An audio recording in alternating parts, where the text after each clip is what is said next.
کشمیر میں لگاتار زلزلے کے جھٹکے محسوس کیے جاتے ہیں۔ پچھلے 37 دنوں میں 19 بار زلزلوں کے جھٹکے محسوس کیے گئے۔ ہر ماہ اوسطاً 5 جھٹکے آنا کوئی غیر معمولی بات نہیں، ماہرین کا دعویٰ۔ اگر بحری پیمانے کا زلزلہ آیا تو کافی تباہی ہو سکتی ہے۔ ماہرین کے مطابق 80% عمارات زلزلے کے جھٹکے برداشت نہیں کر پائیں گے۔ جنوری کے مہینے میں 7 بار زلزلے کے جھٹکے آئے، جبکہ رواں ماہ فروری میں 12 بار زلزلے کے جھٹکے محسوس کیے گئے۔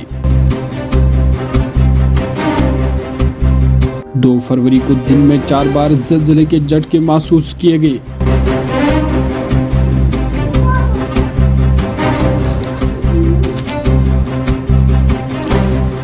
زلزلیاتی پیمانے پر سب سے زیادہ خطرناک 4 اور 5 سیسمک زون میں آنے والے جموں کشمیر میں ہر ماہ اوسطاً زلزلے کے 5 سے زائد جھٹکے محسوس کیے جاتے ہیں۔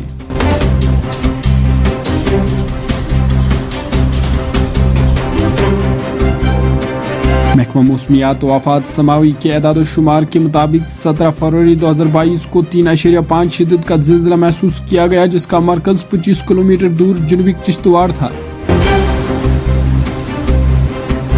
16 فروری کو 3.2 شدت کا زلزلہ محسوس کیا گیا، جس کا مرکز اسلام آباد پاکستان تھا، اور اس زلزلے کے جھٹکے جنوبی کشمیر میں بھی محسوس کیے گئے۔ 11 فروری کو 3.6 شدت کا زلزلہ محسوس کیا گیا، جس کا مرکز شیخ پورہ پنجاب پاکستان تھا۔ 10 فروری کو 3.8 شدت کا ایک زلزلہ محسوس کیا گیا، جس کا مرکزی مظفر آباد اور اسلام آباد کے درمیان تھا۔ 8 فروری کو بھی زلزلہ محسوس کیا گیا، جس کی شدت ریکٹر اسکیل پر 3.7 تھی۔ 5 فروری کو زلزلہ کا ایک اور جھٹکا محسوس کیا گیا، جس کا مرکز جموں و کشمیر تھا۔ 3 فروری کو بھی جموں کشمیر میں زلزلہ آیا، جس کی شدت ریکٹر اسکیل پر 4.4 تھی اور اس کا مرکزی گلگت بلتستان تھا۔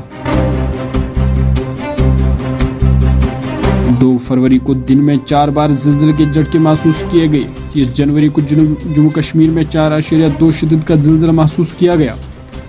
29 جنوری کو 4.2 شدت کا زلزلہ محسوس کیا گیا اور اس کا مرکز کرگل تھا۔ 28 جنوری کو 3.9 شدت کا زلزلہ محسوس کیا گیا۔ 27 جنوری کو 3.4، 22 جنوری کو 3.5،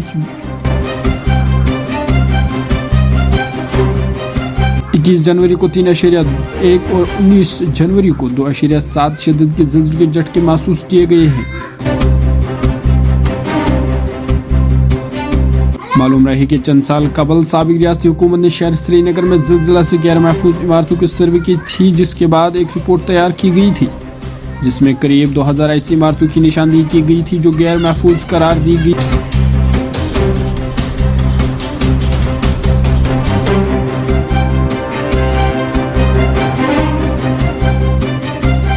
اس سروے پر بعد میں کوئی عمل درآمد نہیں کیا جا سکا اور وادی بر میں لگاتار بے ڈنگ کی تعمیرات کھڑا ہو رہی ہے۔ ماہرین کا کہنا ہے کہ کشمیر وادی میں 80% عمارات زلزلے کے لیے محفوظ نہیں، کیونکہ انہیں بنانے کے دوران اس چیز کا کوئی بھی خیال نہیں رکھا گیا کہ یہ زلزلے کے جھٹکے برداشت کر پائیں گے یا نہیں۔ پوری وادی میں 2 منزل تو دور 3 سے 4 منزلہ تعمیرات کھڑا کی گئی ہے، چاہے سرکاری عمارات ہو یا پھر غیر سرکاری۔ 8 اکتوبر 2005 کی تباہ کن زلزلے کے بعد سب سے زیادہ تباہی کرناول اڑی میں ہوئی۔ اس وقت کی سرکار نے بڑے پیمانے پر تباہی کو دیکھتے ہوئے یہ فیصلہ لیا تھا کہ جموں کشمیر میں اب جو بھی تعمیرات کھڑا ہوگی وہ زلزلے سے محفوظ ہو، تو زلزلوں کے جھٹکوں کو بھی برداشت کر سکے اور جانی اور مالی نقصان بھی کم ہو۔ محکمہ موسمیات کے ماہرین کا کہنا ہے کہ عموماً درمیانی اور گہری نوعیت کے زلزلوں سے نقصانات کا امکان کم ہی ہوتا ہے، تاہم شیلو ٹائپ کے زلزلوں سے نقصان پہنچ سکتا ہے کیونکہ زمین میں زیادہ گہرائی تک نہیں ہوتے ہیں۔ محکمہ کے مطابق کم گہرائی میں آنے والے زلزلوں میں زمین کے اوپر جھٹکے زیادہ شدت سے محسوس کیے جاتے ہیں۔